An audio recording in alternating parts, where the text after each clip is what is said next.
Yesterday, 2 new recruits to the police force took their oath of allegiance, whilst the new Chief of Police, Tony Kasi Edwards, received the police ceremonial medal from former Niue Chief of Police Ross Ardern. The emotional ceremony reflected on Chief Edwards' journey from a constable representing Niue to becoming the island's Chief of Police. Superintendent Ross Ardern, who is based in Samoa, also congratulated Chief Edwards and acknowledged Inspector Maria Tongatule in an emotional tribute. When I first came here as the Chief of Niue, I recognised the leadership competencies that your Chief of Police has. He has a natural ability to attract people to him, a natural ambience that draws people to him. And the thing I like most about him is that he can be a firm leader. He has natural leadership abilities, and I want you people to lean on him, to make use of those skills, to make use of the knowledge that he's been given, to be able to build on it and strengthen him, to be able to communicate with him. I ask the police to continue to be transparent in your work. You have been taught about ethics and integrity and professionalism. I want you to hold fast to those lessons. Learn from the policies that have been put in place for you. Policies, after all, are simply the scar tissue of the mistakes we've made. And we will continue to make errors. We will continue to veer from the course a little bit. But we ask you to be patient. We ask you to be kind. We ask you to be loving. But we ask you, most of all, for your support for the police. Chief Edwards also made a plea to his officers and the people on the island. It's a humble experience. It's a privilege and honour to serve the people of Niue. And I come back and I stand proud as a Niuean and give back to this country, to my people. I know that there's challenges ahead, but we will face those challenges as they arise. And I would say that I will face these challenges together with my police staff, because I won't be able to do it on my own. But I continue to ask my police officers to stand fast. We stand proud as a police force on Niue, and we continue to press forward. We will change the mindset of how we approach and do things. We will change our attitudes so that we will be able to achieve by providing security and peace on this country. Many of his families arrived, especially from New Zealand, to witness the occasion. However, his official swearing-in already took place when he first started his new role, with the ceremony focusing on his role and his vision for the Niue Police Force. Acting Premier Honourable Kupa Mangatongia represented Niue government in welcoming a great change in Niue's police force to recognise another Niuean leader. However, his reflection also reminded the new chief and his team of Niue's not-so-successful past with a Niuean chief and asked the new leader to make good of his role. He acknowledged New Zealand's great assistance to the Niue Police Force. Another momentous occasion yesterday for 2 young police constables, Constable Trina Kayuha and Constable Ashley Tungyamana, as they were sworn in to the new roles. We wish Chief Edwards the best in his new role, but especially also for his 2 new constables. Proposed developments at Niue's port and boat harbour are now into Phase 2. Last year, basic designs were put together for 3 proposed sites before a decision was made to work on the area down at the wharf. The project has also shown a multi-agency approach, as it was initiated by the Department of Agriculture, Forestry and Fisheries, funded by FFA with technical support from SBC and SOPAC. A team of 3 from SOPAC are working closely with the Fisheries Division for 2 weeks, conducting drilling and surveying of the reef and ocean floor. We caught up with the team today to find out what the surveying and research involves.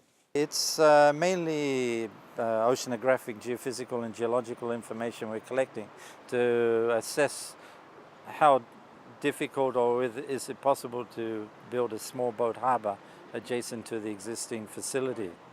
To do that you need quite a lot of information. You need to know ground conditions because you're doing an engineering structure on the reef. So you want to know how solid the reef is, what are you interfacing to. So we're drilling, coring down to 4 meters to get an idea of what the coral and limestone looks like and how strong it is. And then to understand the configuration of the port, we're collecting offshore seabed information. So we will profile the whole reef slope off the frontier of Alofi Wharf, so we know exactly what it's shaped like, because it affects how the waves transform and break on the reef and then generate currents and everything else. Today, the team were preparing to head out onto the water, having converted the glass-bottom boat into their mobile workstation with some state-of-the-art equipment. What we've done is we've got the glass-bottom boat and we put what we call a multi-beam system in. A multi-beam is a very fancy echo sounder. Traditionally, a boat's echo sounder only has one beam, which pings down. You get a depth which represents probably 2 or 3 square meter patch, whereas what we're using has 150 beams in it. So we're actually scanning the sea floor in very minute detail. We get a range resolution of 5 centimeters. So if we're in 20 meters of water, we can basically see 100 meters of the sea floor at once. And that we scan across track as we're going forward. So we're collecting not only bathymetry information, which is the water depth, we're also collecting side scan information, which is an acoustic picture of what the sea floor looks like. And we also collect what's called backscatter. When a signal hits the seabed, you get some information coming back, which the amplitude varies. So you can actually then start saying, you know, this is rock, this is sand, this is gravel, and it also finds fish. Robert says that one of the spin-offs from this work is that the information collected can also be used to assess possible environmental impacts, but also projections for the safety and use of the boat harbour. Director of DAF, Brenton Basisi, says that the scoping work they're doing at the moment will allow them to identify the best design for the proposed boat harbour and wharf development. According to Director Basisi, if all goes according to plan, once data has been analysed and detailed designs completed, work could possibly start in 2015. Niue's second flight service is not looking so promising for the airline as the third flight to the island arrived with minimal passengers and left with a very low number.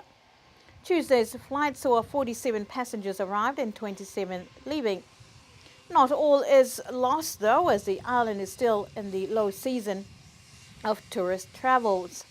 However, with peak season just around the corner, agencies involved and the government are hoping for an increased number of passengers to fill the seats.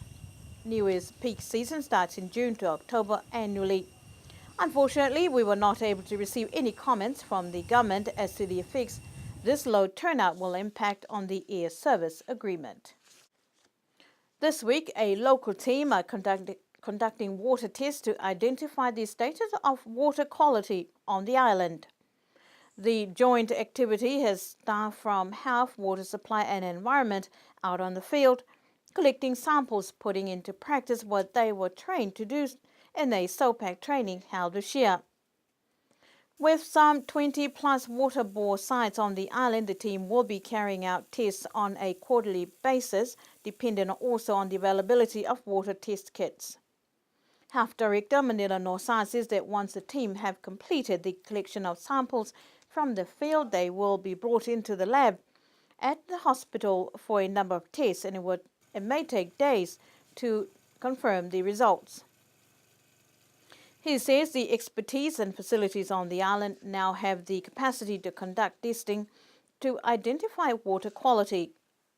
If there are any suspected sites where water may be contaminated, they will retest to ensure that results are correct before making any public announcements. Results will be available in a week's time. And to end our news bulletin for tonight, Niue's ability to trade internationally can hinder if policies and regulations are not adhered to nor understood. These are also in line with World Trade Organization technical barriers trade. This week, Lesio Sarara from SBC said there are barriers that could hinder market access. When it comes to restriction, it can be market access because there is not enough facilities within Niue to promote or enhance the export of certain commodities to New Zealand. So one is the facilities, treatment facilities, for example, hot temperature forced air or vapor heat treatment or cold treatment or even fumigation. For you to have is to treat the incoming and outgoing cargoes. That is one. The other one is the level of expertise and the capacity that you have within Niue on the production area, on the production side. He said the objectives of the workshop and participation of SBC is to facilitate trade. Initially, the presentation on this awareness on international organizations, agreements and standards, it relates back to WTO. So the idea was to create awareness briefly on WTO because there's a link on the agreements on sanitary and phytosanitary agreement, technical barriers to trade, that relates to border control issues that I felt is relevant to the participants to know.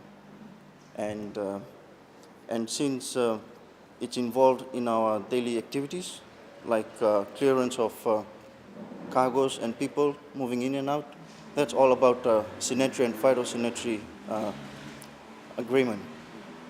Basically, that is to protect a territory, a country from the entry of pest and disease, to protect human, animal, plant, life and health.